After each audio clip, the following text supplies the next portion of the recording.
Hello, SPC participants. We appreciate you joining us for this final webinar of this year's version of the SEER Profitability Competition. We have a fair amount of data to look at this evening, and so I want you to be prepared for that.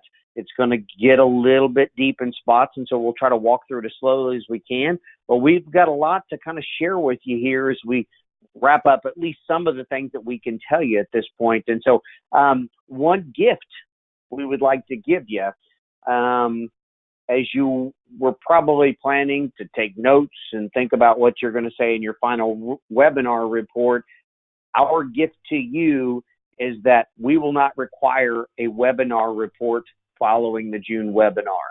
There's a lot of data here.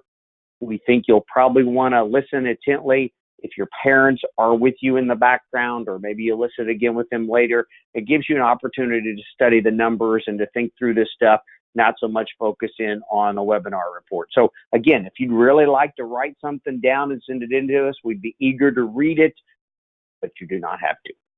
With that said, we're going to get going, okay? All right.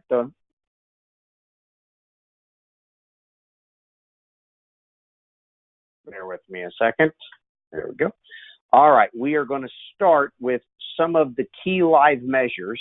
I will tell you, we're not going to give you specifics on a whole bunch of calves tonight. Each of you have learned the carcass dynamics associated with your steer or steers.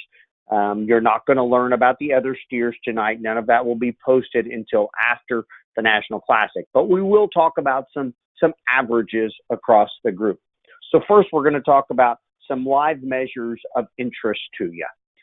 First, you should know, a reminder, you could go back and do this math. The initial weight on average coming into the SPC back in November was just shy of 665 pounds. And on the right, you can see those calves range from about 4.5 to 8.5. So a pretty wide swath there. Average daily gain throughout the entire feeding period from start to finish, we averaged a 4.6. I can tell you industry folks would be absolutely ecstatic if they could do that.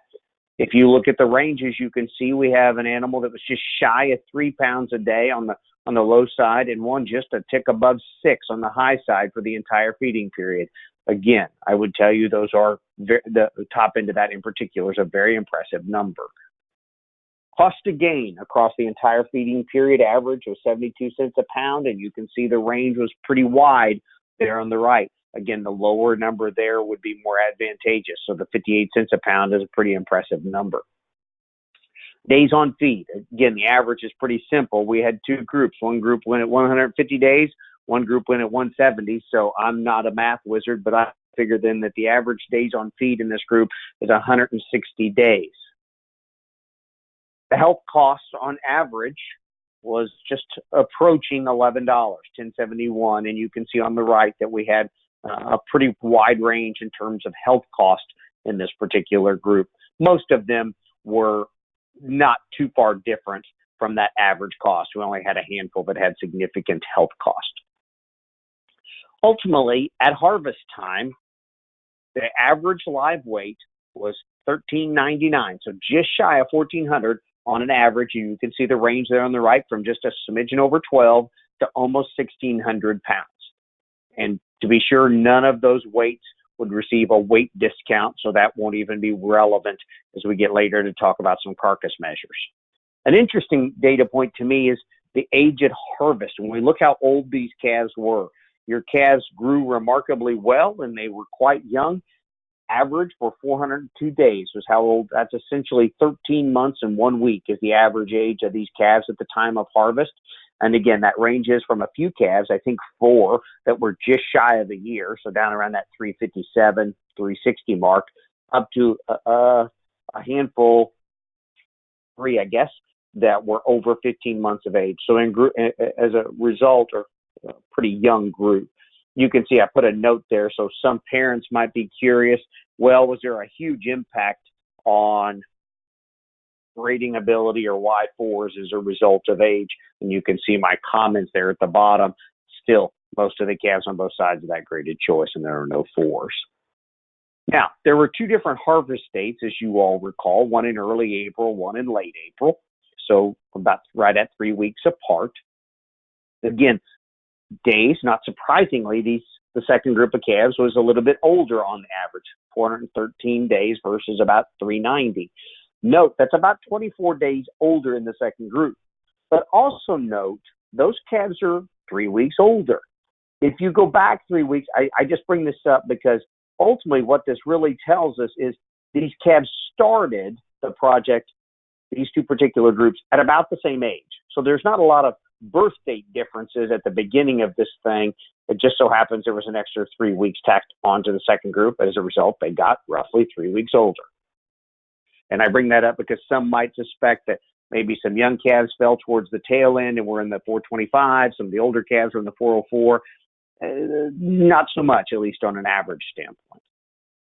32 calves in each group. How many primes? None in the first, one in the second. Choice. 18 choice in the first group, 10 in the second. And that's all, that is all choice except for CAB. And then looking at the certified Angus beef category, in the first group, there were 7. In the second group, there were 10. That gives us a grand total in the first harvest group of 78% choice in that bunch versus 66% choice in the second bunch. You can see there were 7 versus 11 head of selects, respectively. That's a percentage of 22 versus 34%. And then if we look at the outliers on yield grade, there was 1 yield grade 1 and 6 yield grade 1 in the second group. Now, some of this, you can recall back to some of the information that Ty Peckman shared with us some number of weeks ago, and it wouldn't surprise me at the end of this, especially for some moms and dads who might be listening, that you might not want to revisit that talk prior to listening to this one again, at least. It might be an opportunity for you to refresh everybody's memory on some of this terminology. So the yield grade 1s, those are the really lean ones. And ultimately, there was 1 calf that way in the first group and 6 in the second. And then the yield grade 4s, we had no yield grade 5s. Yield grade 4s are the fatter ones, and there were 2 in the first group and none in the second. If you combine all those, what that really tells you total, there's 64 steers, and the choice percentage across the group was 71.8. So essentially 72% of this group graded choice, 28% graded select. And if we look at yield grades, just shy of 97% of the group was a yield grade 1, 2, or 3. And again, there were a couple head total, or 3% for Y4. Now, let's dig a little bit deeper into the average carcass measurements. The average hot carcass weight, and again, to reflect back to what Mr. Peckman told us, remember, hot carcass weight is the terminology used shortly after harvest. Immediately after harvest process, that carcass is weighed, and that is what we refer to as the hot carcass weight. That differs slightly from a chilled carcass weight, which is exactly what you think, just a little bit colder, so it shrinks up and loses a few pounds. These carcass weights range from 642 to 951. In the era we live in today, those upper weights are no discount at all. It wasn't that long ago that if you were over 950, not much longer before than that, if you were over 900, you would receive a discount. But in today's world, that's certainly not the case. The dressing percent, and I will tell you this includes a 4% shrink. So we took the live weight, the final live weight of these calves, and we shrunk it 4% for the travel. Some might argue, but given the distance they traveled, maybe we could have shrunk it a smidgen more, but it was shrunk 4%. And by doing that, then your dressing percent was average a little over 62%. Interestingly, most of these, as you can imagine, clump around the average, but we had a couple outliers. We had 2 calves who had a dressing percent below 60, one at 55 and one at 59. Those are quite low for a beef animal. That's more dairy type dressing percent. And we had one who was a little bit high. Actually, we had a couple. We had one that was at 65 and one at 66. Both of those are quite high for a beef animal. 12th rib back fat, again, that's the back fat measure of record in a beef carcass, just a shade over a half an inch. And those calves range from right at a quarter of an inch to almost a full inch. Both of those would be extremes in today's world that we'd like to avoid. And you might like to think that the calves that were up in that 0.8, 0.9 range were all graded choice. And in fact, that isn't the case. And so it's unfortunate if you get to that heavy and you don't get them to grade choice. 12th ribeye area. Again, this is the muscle measurement of record in a beef carcass, just shy of 15 square inches. And you can see that range, again, from an acceptable but a bit modest 12 square inches to one a little over 18. And that's a pretty impressive top in a steer. Ty Peckman mentioned briefly about kidney, pelvic, and heart fat. I'm not going to go into much detail, but I at least want to tell it to you. Again, they range on the right-hand side. This is that internal fat measurement that doesn't range a great deal in a beef carcass, and so the fact that they average right around 2.5 is exactly what we would have expected. Yield grade, again, given the fact that these cattle were highly Simmental, so highly continental, but they also had a fair amount of British, mostly in the form of Angus and Red Angus. In this particular group, it's not surprising that these cattle have a pretty solid yield grade, in terms of meaning a relatively low average yield grade of about 2.3. Marbling score. Average marbling score was a small 50. And what that means, again, if we think back to our meats terminology, there are 3 tiers in the choice grades: small, modest, and moderate. Small is the lowest of those 3, and small 50 is smack in the middle of that lower third. So these calves are safely choice, but they're very in the low third of the choice grade. And we had carcasses that range from slight 40, which was kind of on the low side of select, to slightly abundant, SLA 0, slightly abundant, which is low prime. So that's the lowest threshold for prime. So as a result, then, if you take marbling score and swap it over to quality grade, since all these carcasses were young, then our average quality grade was low choice, and they range from select to prime. Now, a couple of you have asked me about this, and so bear with me. There's a little bit to discuss here, but this is how it was determined you got paid for your calves. This is the grid by which you got paid. And I will tell you what determined some of the things that we did on this particular grid. Knowing that there were a number of calves in this particular group that were red, meaning they couldn't receive the CAB discount. We wanted to negotiate a grid that gave at least a little bit of opportunity for those calves to gain a little bit of a premium. And so what we did is used a grid that has a 50-cent bump for everything in the group, provided they hit 70% choice or better as a group. And so that doesn't mean that CAB is not available to some calves, but it ensured every calf at least a little bit of a bump. So what happens is on the day of harvest, the plant looks at what the USDA is reporting for the Nebraska price of that day for calves for groups of calves between 35 and 80% choice. They added a 50-cent per hundredweight bump for your particular group. Plus, they added what they refer to as a cost to clean. And that's listed at the bottom. And the cost to clean is very simply the current choice select spread, or the difference in value between a choice carcass on a given day and a select carcass on a given day.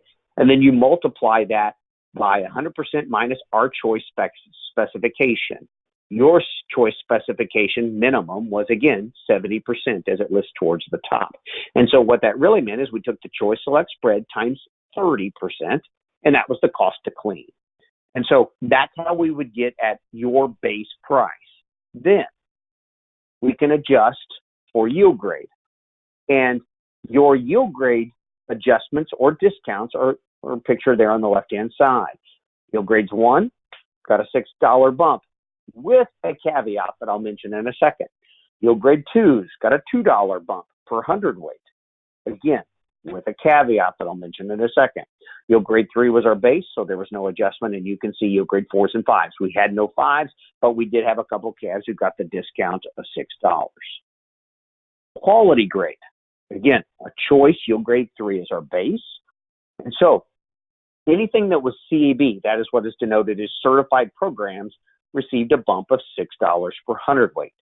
Anything that was prime received a bump of 20. Now, here's where the caveat, or the two asterisks that I show over on the left, where they come in.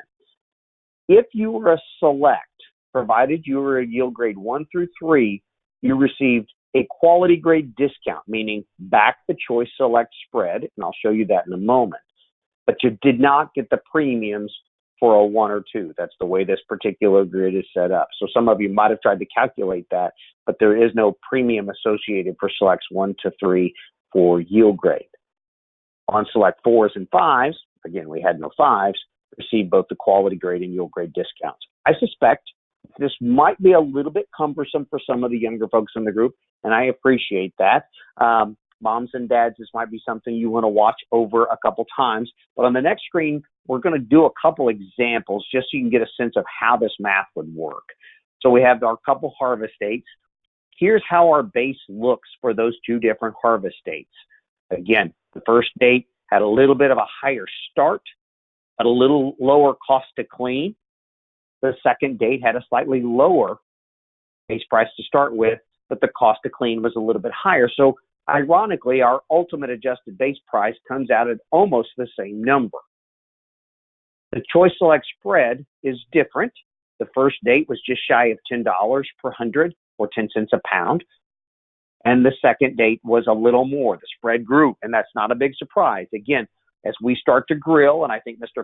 Peckman mentioned this on his webinar a number of weeks ago, the closer we get to warmer weather, the more people get their grills out, the more steaks become popular at your local grocer, and so the more the spread grows. And in fact, I'll be honest, I haven't looked this week. One of my colleagues may have looked, but as of late last week, that spread was well up into the upper 20s. And so it was a significant spread, and it continues to grow as we get into the summertime. So here's an example of how you would price these. And you might want to bounce back and forth to the earlier screen if you're viewing this at home. But you can see on the first harvest date, if you had a carcass that was certified Angus beef and a yield grade 2, a CAB2. In the first carcass date, you can see you would start with your adjusted base price of $194.10 plus the $6 premium for certified Angus beef plus a $2 premium for the yield grade 2 over the yield grade 3 bump. And that gives you then an ultimate adjusted carcass price on that particular cap of $202.10 per hundredweight, or $2.02 a pound if you wish. Again, you can see the example of a CAB2 in the second date. Similar, comes out to a very similar number, but gets there in a slightly different way. Here's a couple examples if you had selects that were yield grade 1, 2, or 3. So any select other than a select 4 would follow this format. Remember, there's no premium associated with yield grade here, so they all follow the same format, which is that base price that was developed at the top of the page minus the spread on that given day, 978 or 1243 respectively. And then you can see then that on the first date, these selects were worth 184.32 to 100 or $1.84 a pound, and 181.79 on the second date or $1.82 almost a pound. And then one more example for a select 4, and I put this one on here because here again, because it's a yield grade 4, it kicks in that trigger to discount for that yield grade, and so it adds another negative $6 discount, so you can see how those drop back. Again, a lot of math, and I apologize for that, but we wanted to be abundantly clear with you as you all discuss this at home. Now, some more information about Carcass Economics for this year's SPC. The average adjusted carcass price across the entire group, as you can see, is just shy of $194 or $193.67 to be accurate, which would again equate to $1.93 and some change a pound if you like. The average total carcass value then, if you take that price and you either take 193.67 times how many hundredweights are in a carcass, or sometimes it's easier for me to think about doing this on a per pound basis. So I would take 1.9367, that's the per pound price if we move the decimal 2 spots, and we just take it times the average weight of the carcasses, and that gives us an average total carcass value of $1,621.63. Everybody had the same standard deductions per carcass, meaning this was taken out at the plant for us.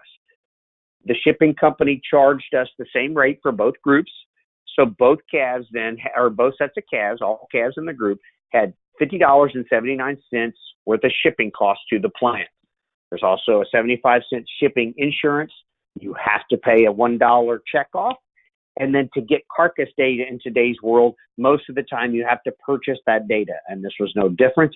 And we had to purchase our data, and it was $5 per calf. And so totally the standard deduction was $57.54.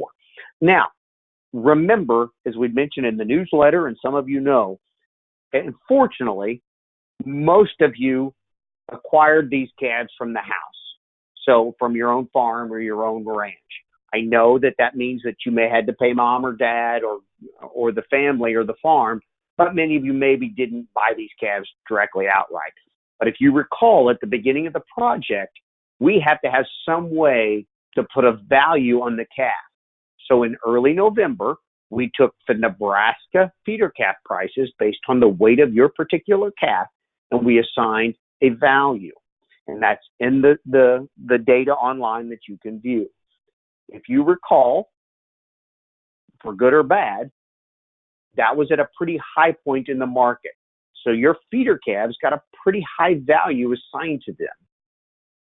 Unfortunately for us, shortly thereafter, the market started to skid, and fat cattle in particular started to take a pretty big hit. So feeding cattle is always full of risk, and the most unfortunate situation is if you catch feeder calves at a high point and fat cattle at a low point. And unfortunately for us, that's what happened in this particular year. As a result, when we go forward, we take our total carcass value minus our deduction, and we get our average SPC check per steer. Again, this is the average. I doubt anybody actually received this exact amount per steer, but this gives you the average of the group. The average expenses for the SPC steers in this year was $16.84 and 98 cents. And so unfortunately, again, given some market forces that are completely out of everybody's control, the average profit or loss in this particular year was a negative 120.89, or just shy of negative 121. Again, that is unfortunate, and we are not happy about that, but this is the reality of being a cattle feeder. This is the dynamic of the market, and we have to learn from it, and we learn to work with it. And so that is the situation for the average calf in this year's particular group.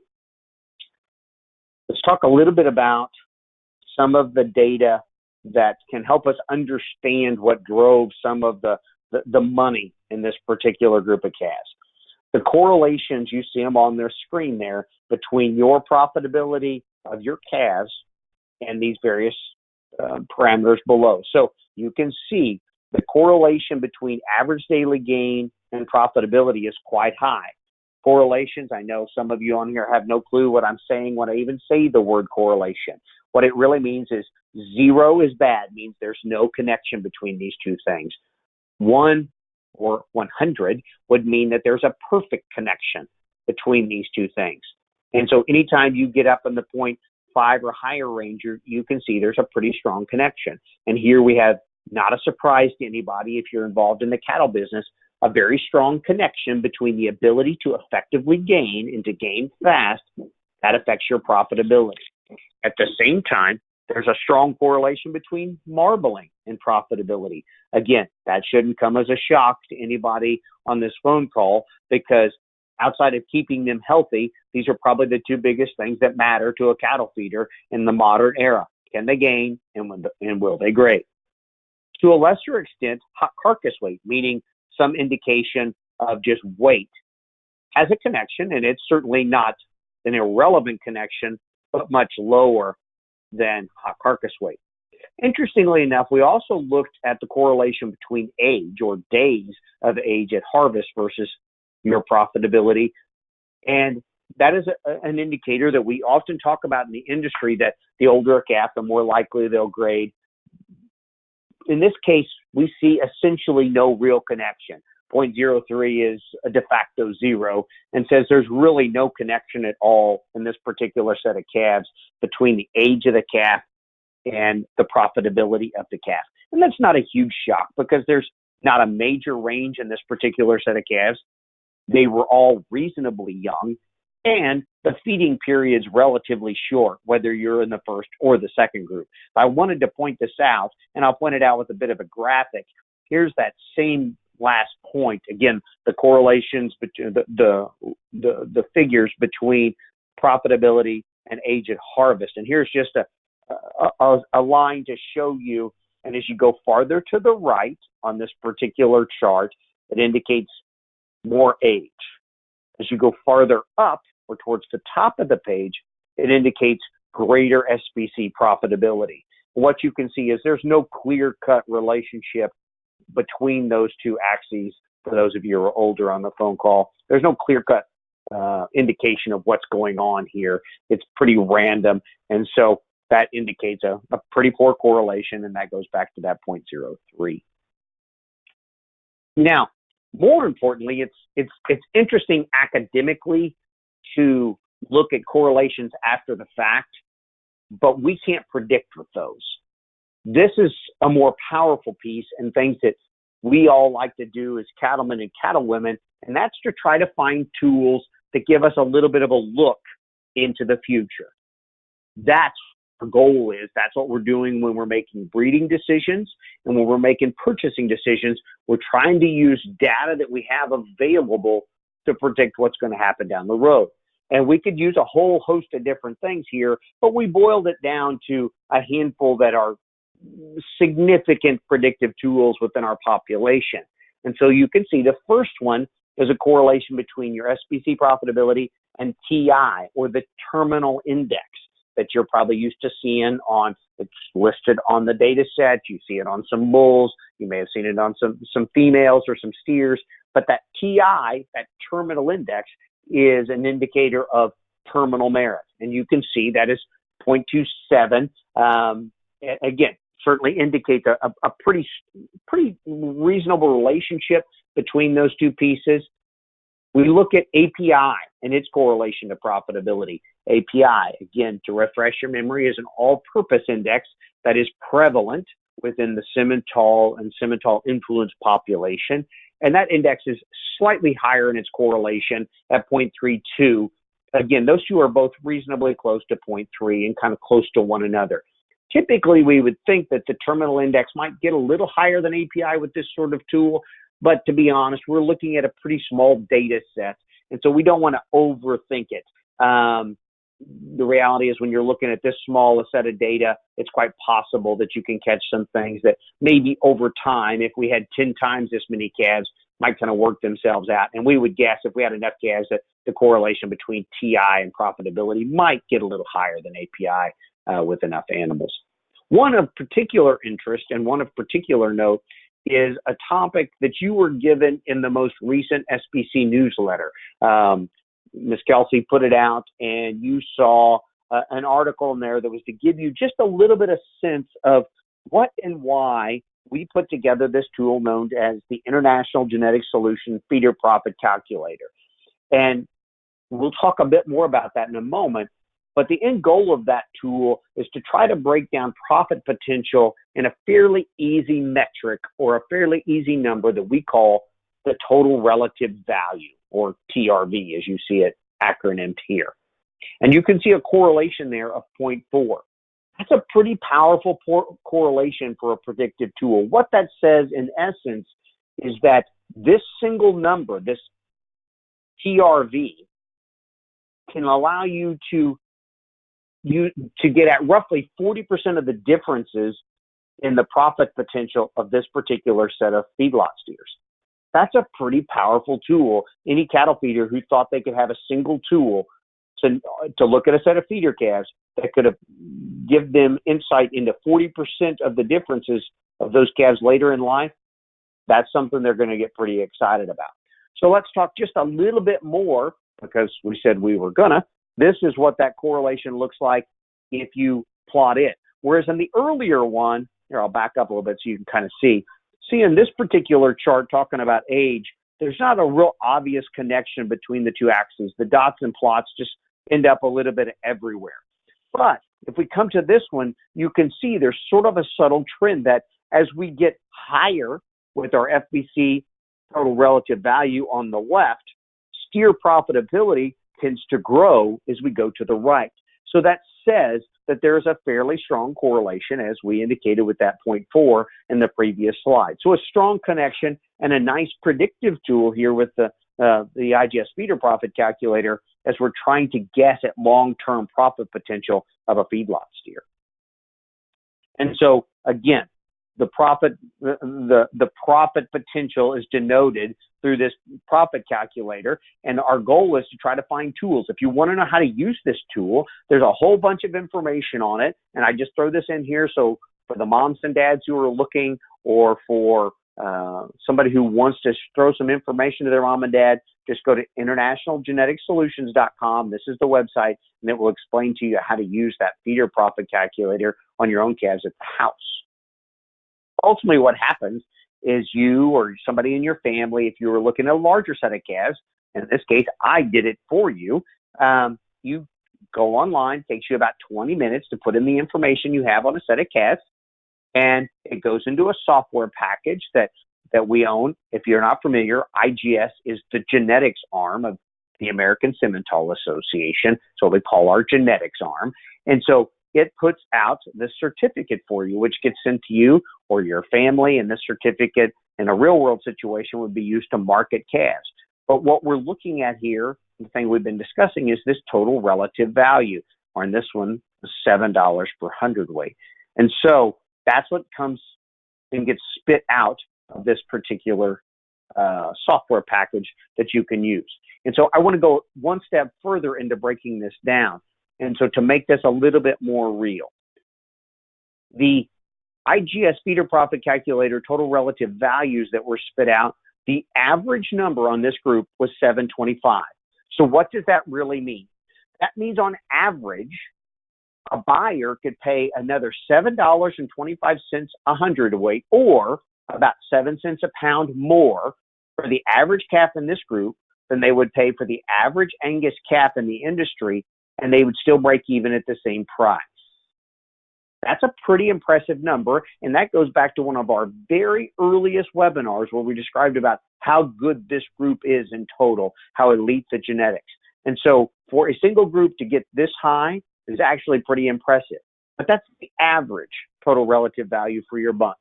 Let's break it down into 3 subgroups a little bit. Let's say we took 12 steers, and these were the 12 steers that were the least profitable in this year's steer profitability competition. So we take the 12 who had maybe who had the poorest profit results in this particular event. Their average total relative value was $5.71. Again, indicating that you could pay $5.71 over the average Angus steer in the marketplace and still break even. The middle 12 steers, the 12 that landed right in the middle of their profit loss potential in this particular group, they were $7.21.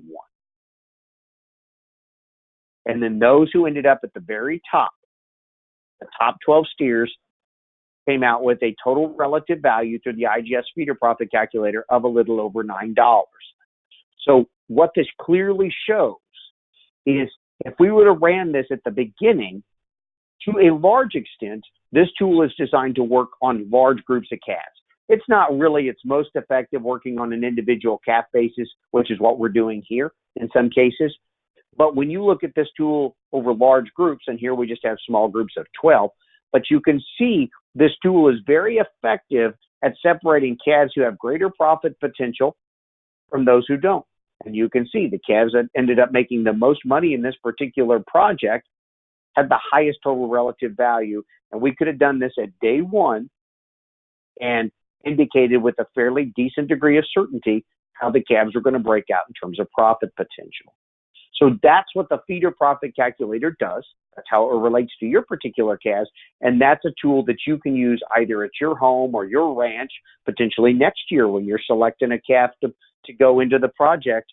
We can talk about how to run this on your particular calf or calves next year and take a look at where they might rank long term. Certainly isn't a perfect indicator. Guaranteed there are calves relatively high that had some profit success that have a somewhat lower total relative value. And on the flip side, there are some calves with a fairly high total relative value that ended towards the bottom in terms of profitability. But in general, there's a pretty strong relationship. and this particular set of subgroups kind of shows that just a little bit. So with that said, we wanted to be very sensitive this evening to the fact that there's bound to be a lot of questions that folks might have from the beginning of the project. And if not, you've been very patient. We know a number of families are at different events and need to keep this particular webinar short. So I'm going to be quiet. I'm going to give a chance if any of my colleagues would like to make some comments. And then if there's any quick questions that anybody would have, we'll address those. And beyond that, we'll just start to wrap this thing up. So I'll throw it out there once more to any of the other ASA staff. Any comments or questions from any of you all?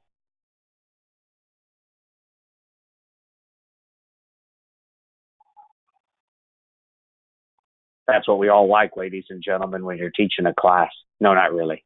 That's not accurate at all. I don't immediately see any online. So unless anybody at one of my colleagues sees a question that I do not see, I'm going to be sensitive. Yeah. Sorry, it's Jackie. My phone's kind of cutting in and out. So hopefully you can hear me. But I was wondering, so the correlations that you showed with both the indexes and with the feeder profit calculator, are those the kind of correlations you were expecting to see? How's that line up with your expectations? That's a great question. And actually, interestingly enough, we have ran some of these correlations internally on some of these things. And so had some level of expectation, as you can imagine. Probably the only thing here that it all surprised me a little bit was something I referenced earlier, and certainly Jackie and I spoke about it earlier today, is that you would probably think in this sort of terminal situation that TI might slip a little bit over API, might get a little bit higher. But those correlations are in line with what one might expect from a quality EPD or index measure when you're looking at an ultimate trait. And so I'm not super surprised, other than if you'd have told me API was 0.27 and TI was 0.32, I probably would have guessed those in that order. But they're not super far apart. And again, it's a very small data set. So those don't surprise me. The correlation for the feeder profit calculator, total relative value. Now, that doesn't surprise me only because we have been looking at some of these internally for a little while on different populations. I will tell you that a correlation of 0.4 for any predictive tool to look at profit potential and a feeder calf, and to have that kind of correlation is much higher than I think most folks would initially think is doable. We've consistently seen this 0.4, give or take, with other populations that we've looked at with the profit calculator. So I'm not surprised, but only because I've grown to expect that it's a pretty impressive correlation between those things.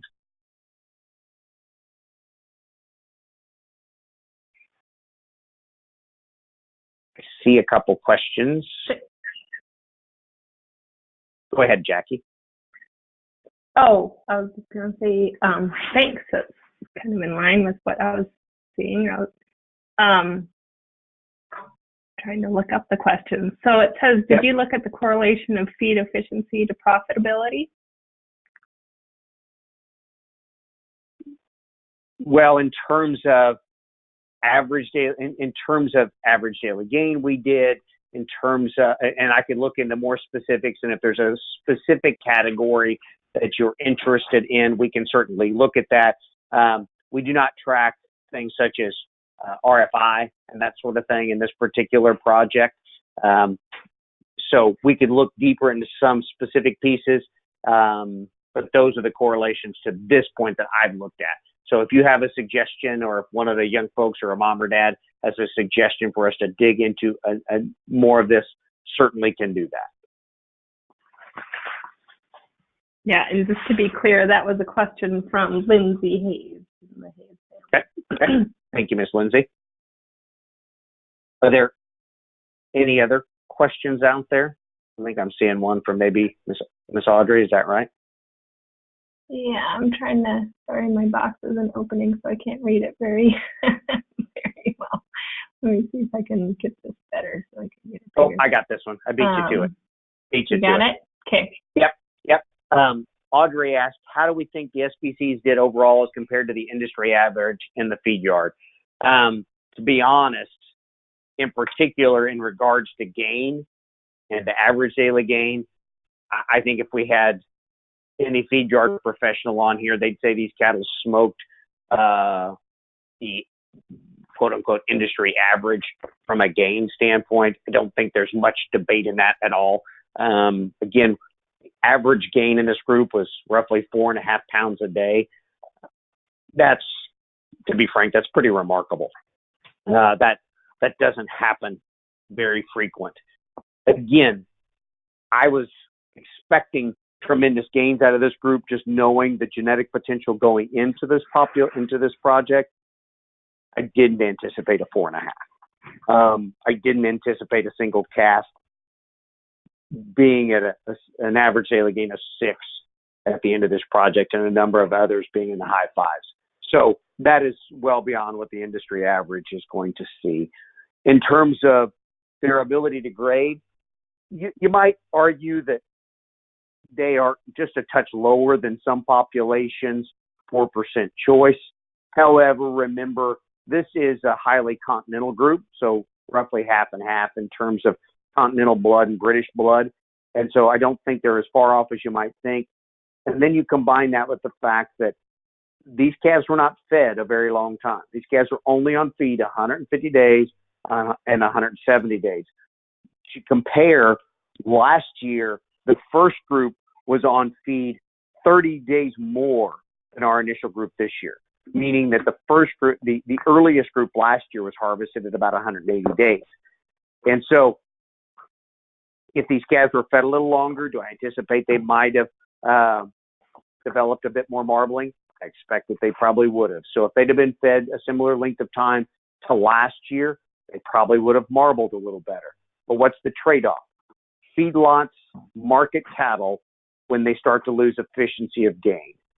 And again, Miss Rachel would do a much better job of describing this one than I would, but that's when we're going to ship cattle. When they start to lose some of that day-to-day feed efficiency, it's time for them to go. And so that was clear what was happening in the feed yard. Some of the calves were starting to shift, get into the later stages of their maturity pattern. And so the math, the numbers, the metric that you would use to determine when cattle get shipped were getting triggered. And so it was time for these cattle to go. So I think for the most part, they probably captured the bulk of the marbling potential that they had in them. And I think when you look at the fact that the average back fat was a little over a half an inch, most of these calves had the opportunity to do that if they were gonna. So again, time on feed was maybe a little limiting, so they maybe could have marbled a little bit more. And then the last thing that I'll mention is, again, if these calves were on average a little bit older, not just more time on feed, but maybe just a little bit older, maybe there could have been a greater opportunity to lay down some marbling there. And so gain, I think there's no question, we outpaced the industry. Marbling, I think given the situation, the age of the calves, the time on feed, I'd say we were on par with the industry. Wouldn't probably do any better than what we did given those dynamics. Dr. Endicott, do you have any comments on those things? Hi, Chip and everybody. No, I think that from my perspective, these cattle performed amazingly well. That's just awesome. I mean, you as young producers should be super proud of how those animals performed. And Chip's right about, as you get close to finish, if you guys remember when we did the one webinar where we were talking about the different nutrients and those kinds of things, it's exactly right. It's less efficient for an animal to put on fat than it is muscle. And so once we start to kind of tip the balance a little bit farther, so we're happy with the fat cover, then that's exactly marketing those cattle at just that point is the great and perfect time to do it. Very good.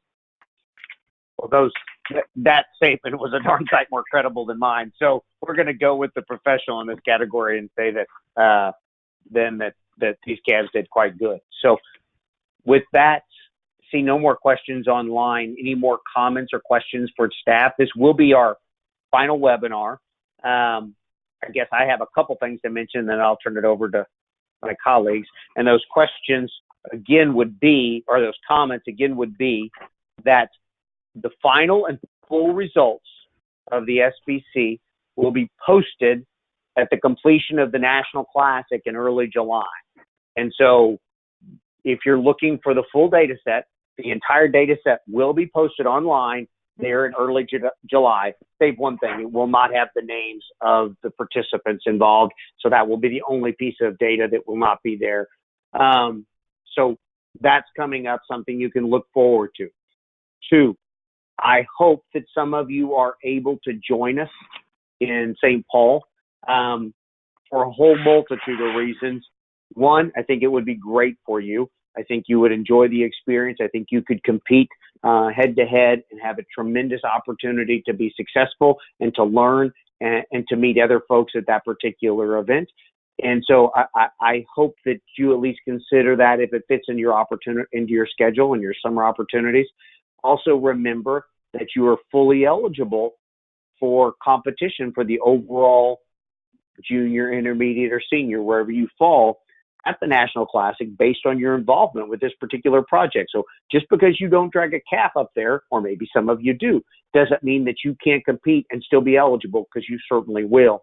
And then the last thing that I guess I would mention, and I'll mention it only because Kelsey might want to, but I know our connection's a little bit ouchy at times this evening. Remember that your webinar reports have also been scored. Those final results will also be posted after the National Classic, and the top 2 individuals will be announced for that at the National Classic as well. So we say, I say thank you. This has been a tremendous experience throughout the entire year. Your comments between you as participants and your moms and your dads and your other family members have been stellar. And we couldn't say thank you more, and we appreciate the opportunity to get to work with you and your timeliness and your professional nature with which you handled yourself. So with that, I'll be quiet. Jackie, Rachel, Kelsey, comments.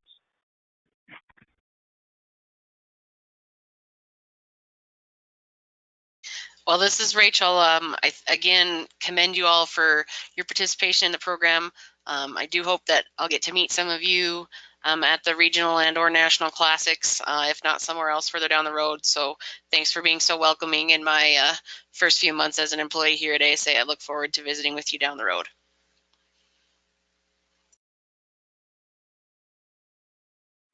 Yeah, and this is Jackie. I just would, reiterate what my colleagues have said. I think we all really enjoy working with this particular program. It's such a unique program. It's been fun to be involved in it from the beginning. It's certainly grown a lot this year, and really just commend all of the kids that have taken the step to be involved in this. It can be a big step. It can be a financial burden. So thank you to the juniors that participated and to their families for supporting them through this program. I think it's a really cool opportunity, and glad to see that you guys are taking it. Kelsey, are you still with us and available to make comments?